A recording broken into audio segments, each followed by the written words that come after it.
Quer saber tudo de maneira rápida e simples sobre globalização, aspectos positivos, negativos, ou como Milton Santos diz, a globalização como perversidade como realidade?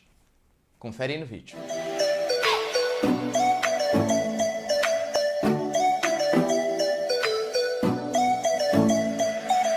Fala galera, beleza? Também tô legais, tranquilos, de boa? Então tá, ó. Galera, é o seguinte, se vocês querem saber tudo sobre geografia, geopolítica, atualidades, notícias, enfim, tudo para se manter sempre bem atualizado, entender esse mundão, entender também as nossas aulinhas de geografia, já se inscreve no canal, deixa seu like, compartilha esse vídeo, que aqui no canal você vai ter tudo, principalmente aulas de atualidades, né, notificando para vocês o que vem acontecendo, e também aulas completas de geografia, a exemplo de globalização, beleza? Deixa seu like e se inscreve no canal, tudo bem?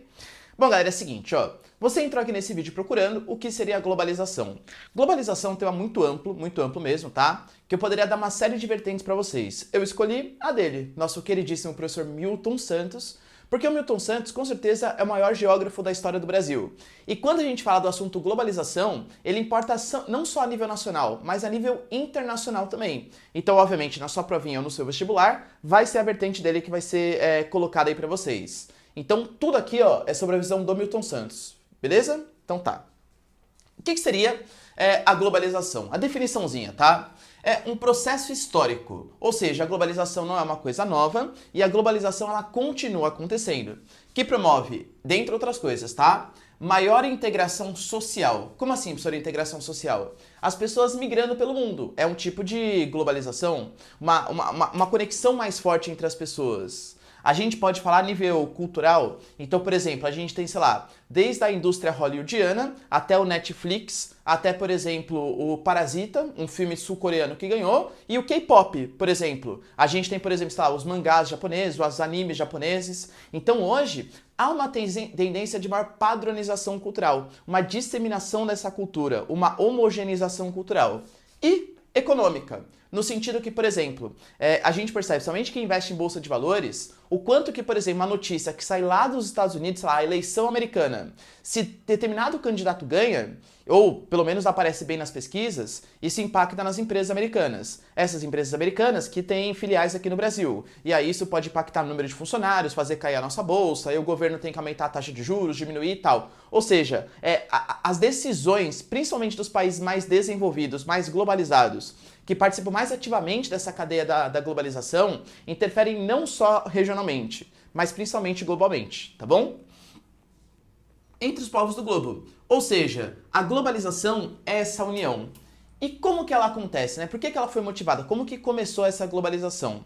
Na próxima lousa eu vou traçar para vocês um histórico, tá? De quando que ela começou e tal. Mas pense o seguinte, independente da época histórica, é sempre por conta da disseminação ou do desenvolvimento das chamadas redes geográficas. Eita, professor, o que é isso, né? Rede, para geografia, imaginem que é um sinônimo de uma palavrinha conexão.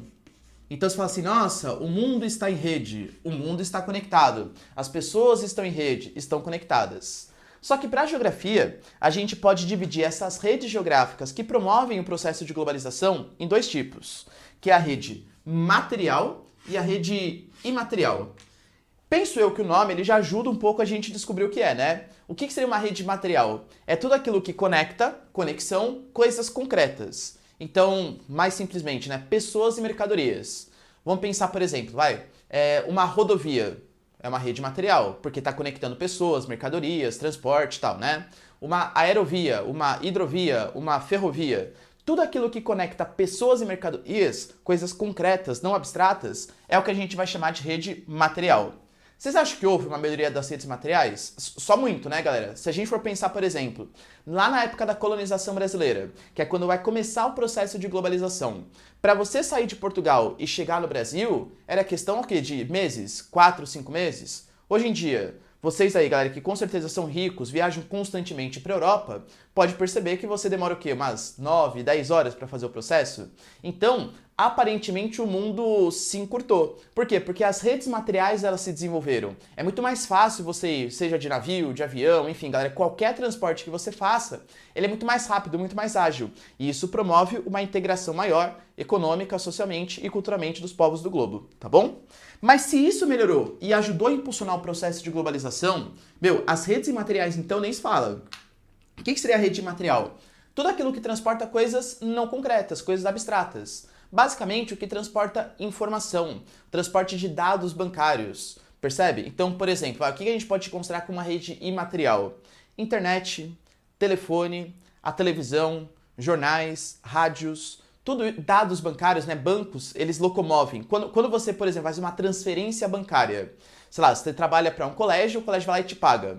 Não é que sai um carro forte, assim, ó, de dinheiro do banco, sei lá, qualquer do seu colégio, qualquer que seja, aí ele pega aquele dinheiro, aí ele transporta concretamente e deposita na sua conta do banco. Não existe isso. São informações que estão sendo levadas. Então você pode, galera, a qualquer momento agora, investir numa ação. Você pode, a qualquer momento, transferir, sei lá, para uma poupança, transferir até para outro país, desde que você pague uma taxa, claro, né? Mas tudo isso por meio do seu celular. Ou seja, a disseminação das redes imateriais, ela aprofundou muito esse processo de globalização. E aí eu cito para vocês, se vocês entrarem em qualquer site agora de notícias, o G1, o Sputnik, sei lá, qualquer um, você vai ver exatamente o que está acontecendo em qualquer país do mundo, no Japão, na China, tal, momentaneamente.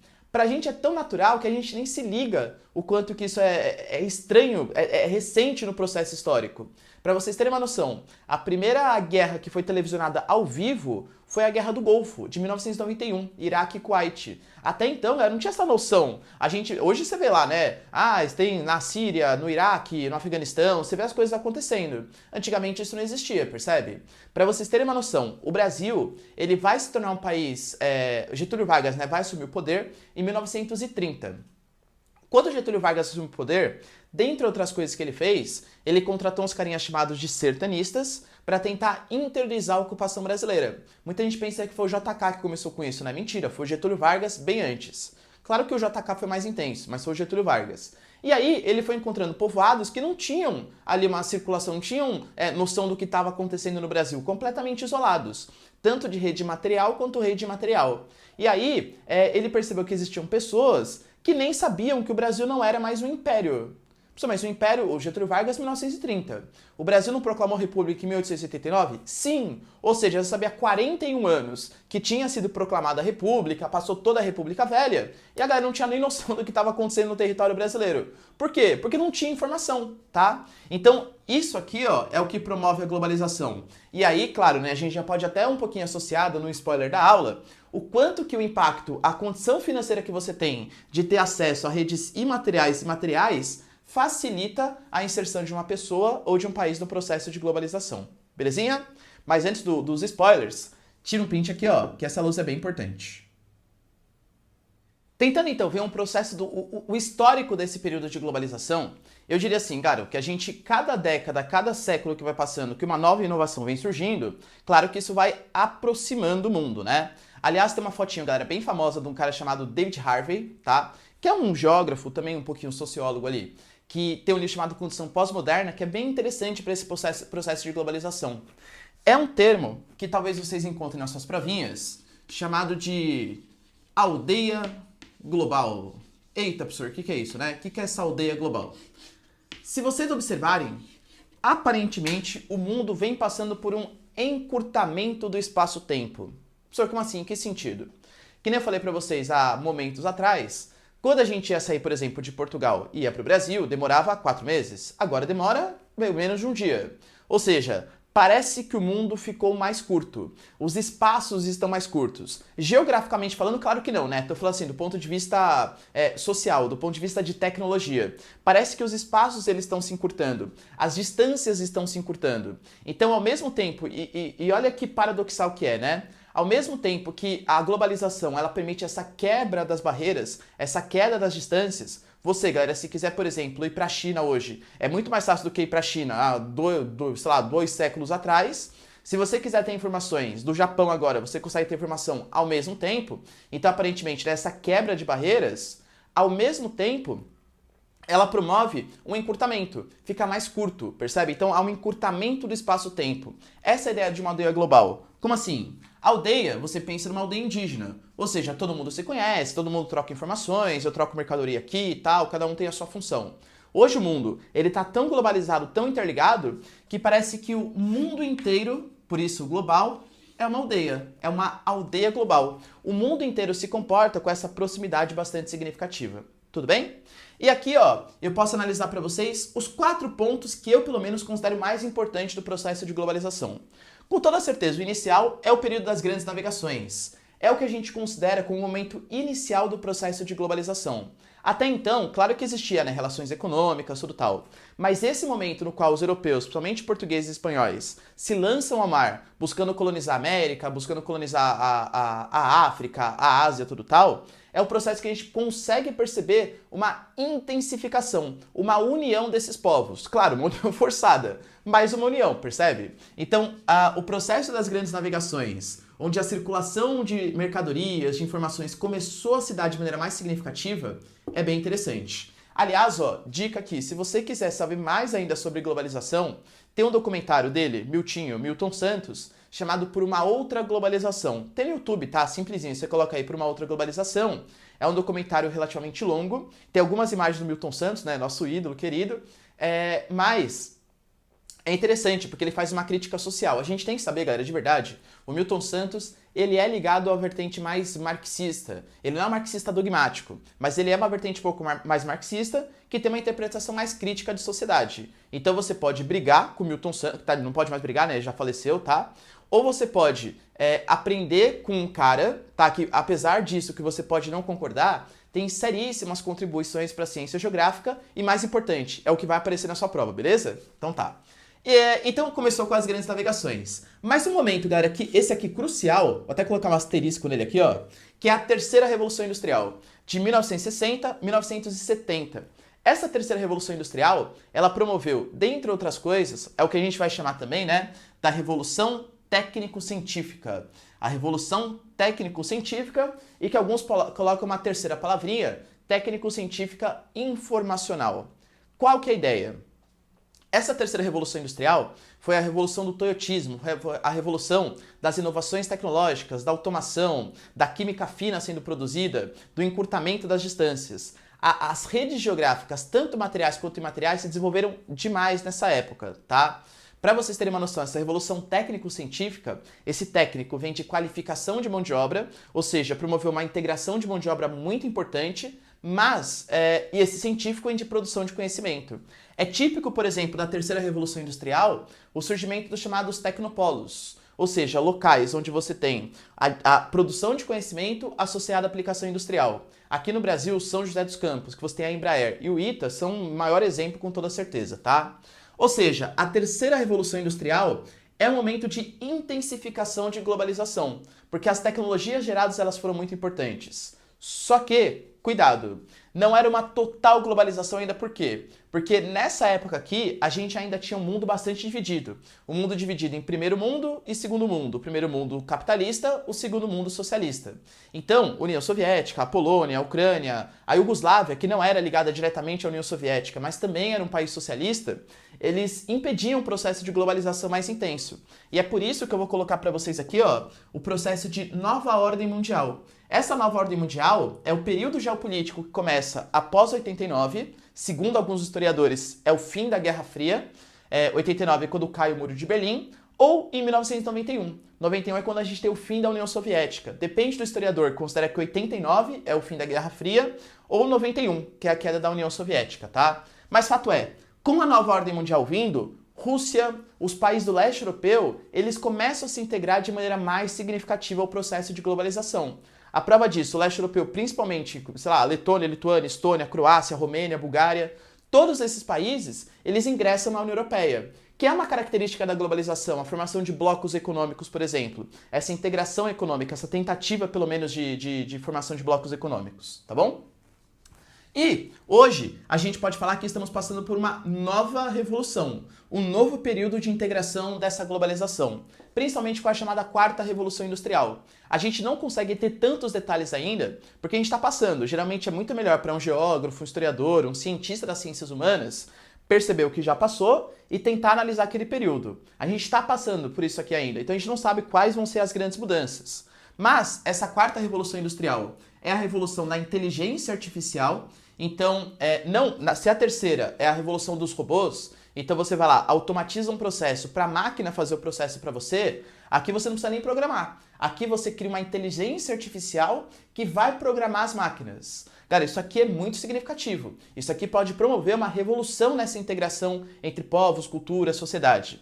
E claro, as inovações da tecnologia 5G, a tecnologia 5G, galera, é uma velocidade de internet muito significativa, que dizem, né, depende da Huawei e tal, enfim, tem várias empresas, a Huawei da China é a que está mais à frente. Para vocês terem uma noção de velocidade, vai fazer com que você baixe um filme inteiro no seu celular, em questão de 2 a 3 segundos. Vocês percebem a inovação que é isso? Ah, professor, que legal, então agora eu vou poder ver vídeo no YouTube rápido. Não é só isso, tá? A gente está falando de uma capacidade de internet tão grande que vai poder fazer, por exemplo, movimentos remotos com precisão à distância, com intervalo de 2 a 3 segundos para conseguir fazer o processo. Então a gente está falando, por exemplo, de médicos que podem operar pacientes à distância. A gente pode falar, por exemplo, de torres de comando que controlam aviões, carros, etc., à distância também. Isso aqui pode ser um indício, o início do processo de uma globalização nunca vista antes na história. Mas claro, é muito novo, tá bom? Então a gente precisa ver o que vai acontecer ainda.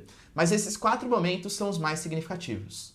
Tira um print da lousa aí que na próxima luzinha a gente vai falar sobre alguns probleminhas da globalização. Porque o que eu tô vendendo para vocês, sensacional, globalização, meu, sucesso. Algumas críticas, tá? Então, ó, tira um print aí que é bem legal. E para finalizar nossa aulinha, falar um pouquinho sobre as consequências dessa globalização, tá?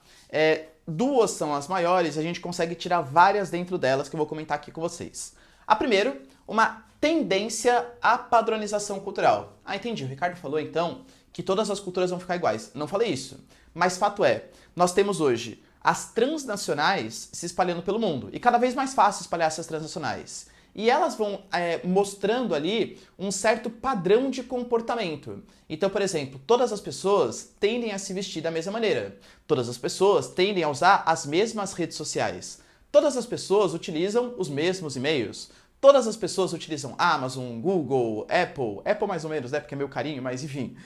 Percebe? Há uma tendência dessa padronização. Até em questão de alimentação. Todo lugar, por exemplo, tem um McDonald's, tem um Burger King. Isso é a globalização. E as pessoas vão se comportando cada vez mais da mesma maneira. E claro, tanto os traços orientais vêm aqui para o mundo ocidental, quando o mundo ocidental principalmente coloca os seus traços lá. Por exemplo, o Japão hoje atravessa um grave problema. Por quê? Porque o relevo deles, a característica deles, não é propícia para comer carne vermelha. Por isso que eles sempre estiveram muito acostumados, né, com peixe e tal, essas coisas. Só que a globalização fez com que cada vez mais a sociedade oriental, principalmente os japoneses, gostassem de comer carne. E eles são obrigados a importar da Austrália, dos Estados Unidos, representando um certo peso econômico para eles. Da mesma maneira, eu, por exemplo, sou da década de 90, né, nasci em 1990. Quando eu era pequeno, o que era a comida japonesa? Nossa, que nojo, quem come isso aqui, peixe cru e tal. Hoje em dia, você tem, sei lá, temaqueria e tá embaixo de posto de gasolina. Ou seja, é uma junção. O K-pop, os animes, tudo isso é representação desse processo de globalização. O filme Parasita, né, que eu falei pra vocês, ter ganhado, também é um ótimo indicativo do quanto que as culturas elas vão se miscigenando. Claro, ainda existem polos de resistência. Eu não tô falando pra vocês, né, que a Índia é igual ao Brasil. Claro que não. A Índia ainda tem uma sociedade bem típica deles. Os países mais subdesenvolvidos, menos adaptados, que têm menos acesso à rede material e imaterial, eles tendem a ficar um pouco mais alheios ao processo de globalização. Mas os países mais desenvolvidos, principalmente os países emergentes, e aquela mescla, né? Estados Unidos, Canadá, União Europeia, tal, Japão, é uma tendência de miscigenação cultural. Tudo bem? Então, é uma característica pura e simples. Só que isso aqui é o que o Milton Santos vai chamar também da globalização como perversidade. O que eu estava falando para vocês era a globalização como fábula. Como assim, professor? A globalização é linda, a globalização promove a integração entre os povos do globo, economias, você consegue ter emprego em qualquer lugar. Pô, beleza, que legal, hein? Legal. Mas e a globalização como realidade e a globalização como perversidade, segundo Milton Santos? Ela promove um aumento da desigualdade. E aqui eu falo para vocês desigualdade tanto social intra-país, ou seja, dentro do Brasil, quanto a desigualdade social extra-país, entre países diferentes. O Milton Santos, por exemplo, no livro dele, né, por uma outra globalização, ele usa o exemplo de Estados Unidos e Tanzânia. Antes do processo de globalização, os Estados Unidos ele era mais rico que a Tanzânia, beleza? Cerca de 16 vezes.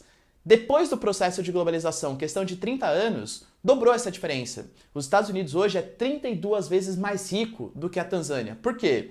Porque há uma tendência de espalhamento dessa questão cultural. Mas pensa, quais são os centros de produção cultural ainda hoje? O chamado soft power.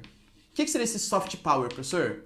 É o poder que um país tem de influenciar o outro, não por meios físicos, militares, mas por questões culturais. Pensa na sua vida o quanto de produtos americanos você consome, quanto de filmes americanos você vê, quantos seriados americanos você vê, e isso vai fazendo com que eles tenham um poder geopolítico muito significativo, que dificilmente os chineses vão conseguir tirar deles.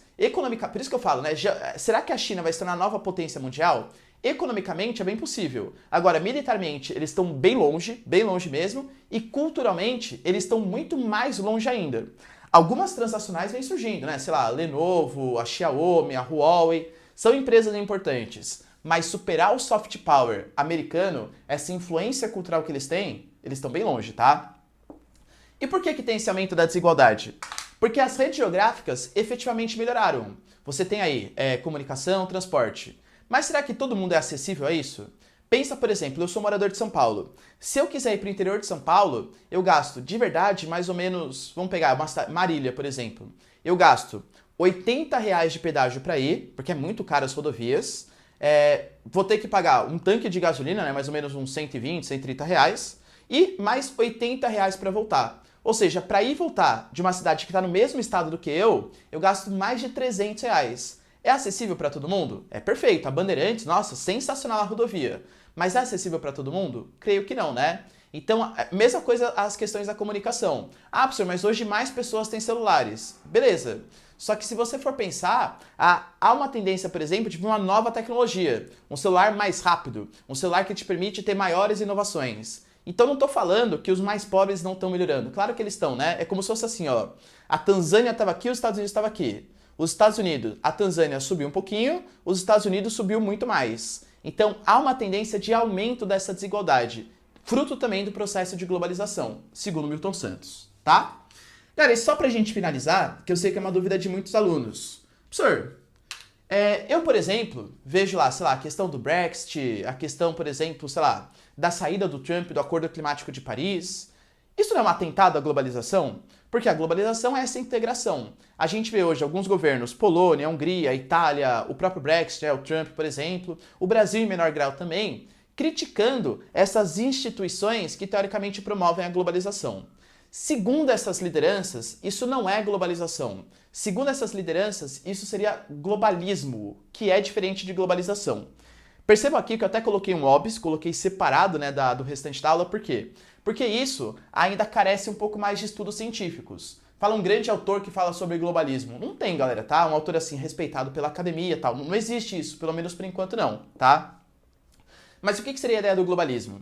A ideia do globalismo é que, a partir de pautas aparentemente interessantes, por exemplo, a questão climática, a questão das migrações, respeito aos direitos humanos, existem grandes burocratas internacionais, o George Soros é o maior caso disso, né, o que eles acusam aí de globalismo, que querem interferir nas pautas nacionais, tirando a soberania desses países. Por exemplo, a questão do Brexit. Por que o Reino Unido, isso é antiglobalização? Isso seria antiglobalismo, segundo eles. Por que o Reino Unido quis sair da União Europeia? Porque, segundo o Reino Unido, o bloco é legal. O Nigel Farage, né, um dos grandes parlamentares, disse isso. Olha, não é que a gente odeia a Europa, a gente gosta da Europa. A gente odeia a União Europeia. Essa burocracia, Comissariado Europeu, Parlamento Europeu, Banco Central Europeu, um exército único ali. Então eles não gostam dessa interferência nacional. E é por isso que eles estão saindo. A questão do Acordo Climático de Paris, por exemplo. Por que o Trump saiu? Porque o Trump, segundo ele, diz que ainda não há evidências concretas de aquecimento global, segundo o Trump, beleza?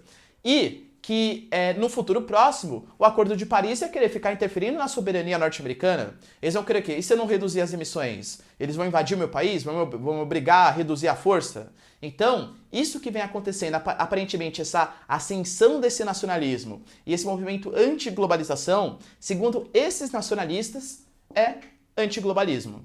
Tudo bem? De novo, é uma observação. Dificilmente isso aqui vai querer uma provinha para vocês, porque ainda não existe um grande autor respeitado nas academias que fale sobre o assunto. Certo, galera? Deu para entender essa aulinha? Então, se vocês entenderam, já deixa seu like, se inscreve no canal. Tem outros vários vídeos aqui, né, principalmente de geografia física, mas também outros temas que a gente vai construindo e colocando aqui. Divulga pro seu amigo que tá prestando vestibular, que quer saber a matéria da prova e tal, que acho que vai dar uma boa ajuda pra ele, beleza? É isso aí, galera. Beijos, abraços e tchau!